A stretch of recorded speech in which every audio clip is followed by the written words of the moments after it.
He whom we anatomized, whose words we gathered as pleasant flowers, and thought on his wit, and how neatly he described things, speaks to us, hatching marrow, broody all night over the bones of a dead man.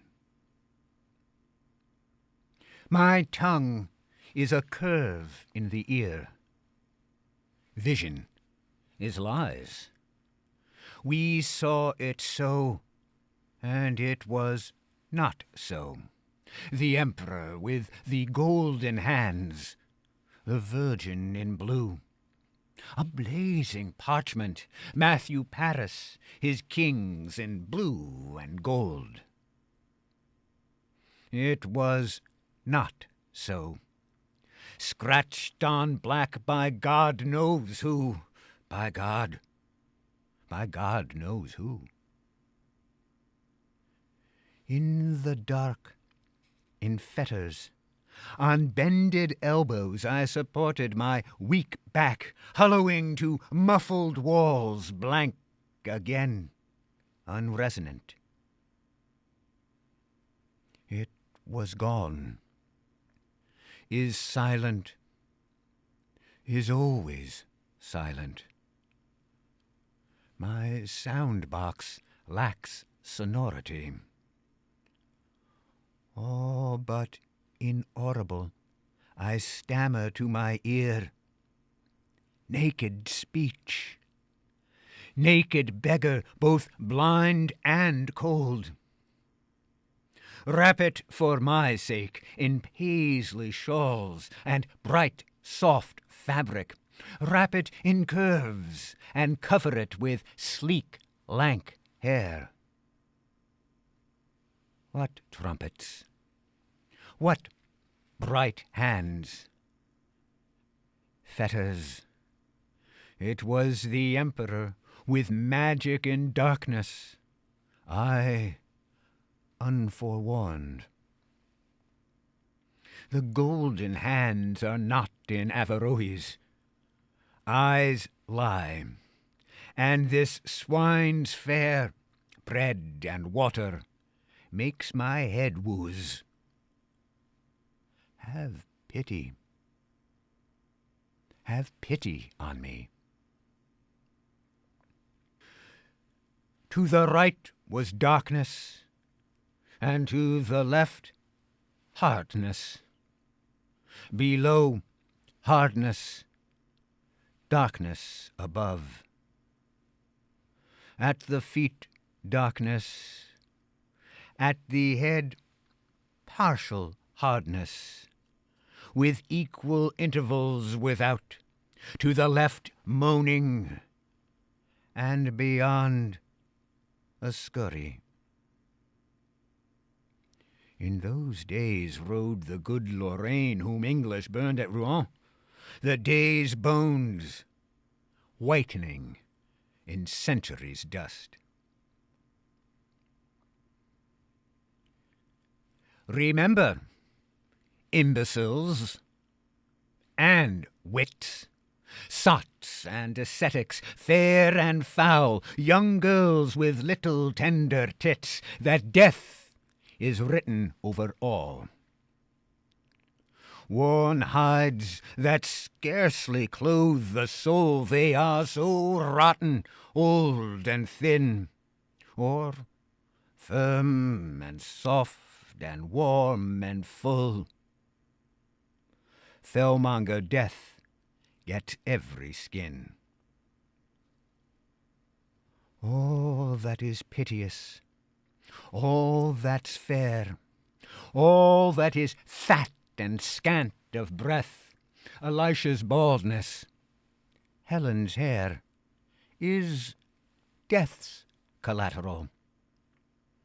70 years after sight of this, pay me your pulse and breath, value received. And who dares cite, as we forgive our debtors, death? Abelard and Eloise, Henry the Fowler, Charlemagne, Genet, Lopokova, all these die in pain. And General Grant and General Lee, Patty and Florence Nightingale, like Tyro and Antiope, drift among ghosts in hell. Know nothing, are nothing, save a fume driving across a mind preoccupied with this. Our doom is to be sifted by the wind, heaped up, smoothed down like silly sands. We are less permanent than thought. The emperor with the golden hands is still a word, a tint, a tone, insubstantial, glorious, when we ourselves are dead and gone, and the green grass growing over us.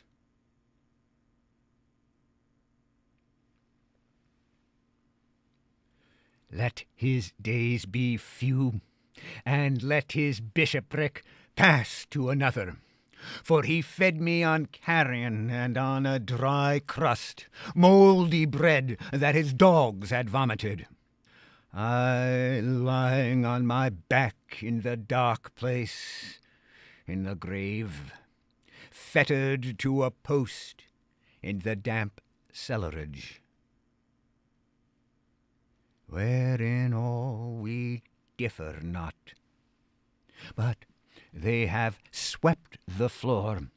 There are no dancers, no somersaulters now, only bricks and bleak black cement and bricks, only the military tread and the snap of locks. Mine was a 3-plank bed whereon I lay, and cursed the weary sun. They took away the prison clothes, and on the frosty nights I froze. I had a Bible where I read that Jesus came to raise the dead. I kept myself from going mad by singing an old bawdy ballad, and birds sang on my windowsill and tortured me till I was ill.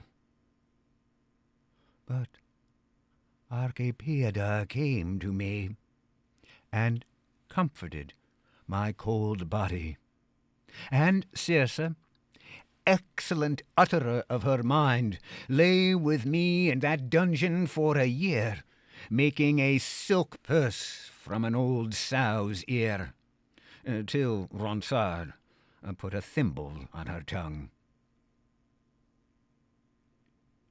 Wherein all we differ not. But they have named all the stars, trodden down the scrub of the desert, run the white moon to a schedule, Joshua's surf whose beauty drove men mad. They have melted the snows from Erebus, weighed the clouds, hunted down the white bear, hunted the whale, the seal, the kangaroo. They have set private enquiry agents onto Archipiada. What is your name? Your maiden name. Go in there to be searched. I suspect it is not your true name. Distinguishing marks, if any. Oh, anthropometrics. Now the thumbprints for filing. Color of hair? Of eyes? Of hands? Oh, Bertha, how many golden prints on the smudgy page. Homer, adest. Dante, adest. Ad sunt omnes, omnes et Villon. Villon? Blacked by the sun, washed by the rain, hither and thither scurrying as the wind varies.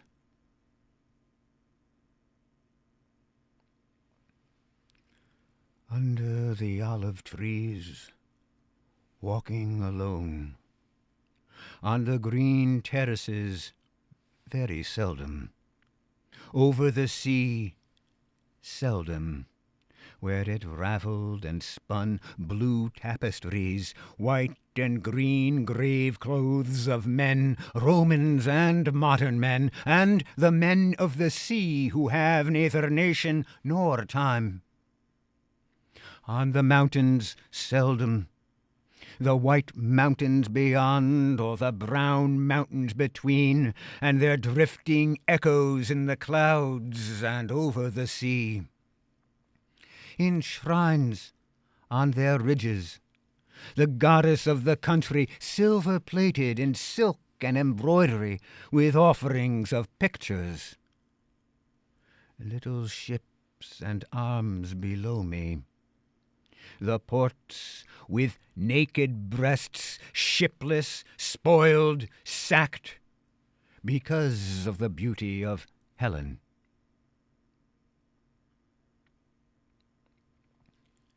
Precision clarifying vagueness, boundary to a wilderness of detail, chisel voice smoothing the flanks of noise, catalytic, making whisper and whisper run together like two drops of quicksilver. Factor that resolves unnoted harmonies. Name of the nameless. Stuff that clings to frigid limbs more marble hard than girls imagined by Mantegna. The sea has no renewal, no forgetting, no variety of death, is silent with the silence of a single note. How can I sing with my love in my bosom? Unclean, immature, and unseasonable salmon.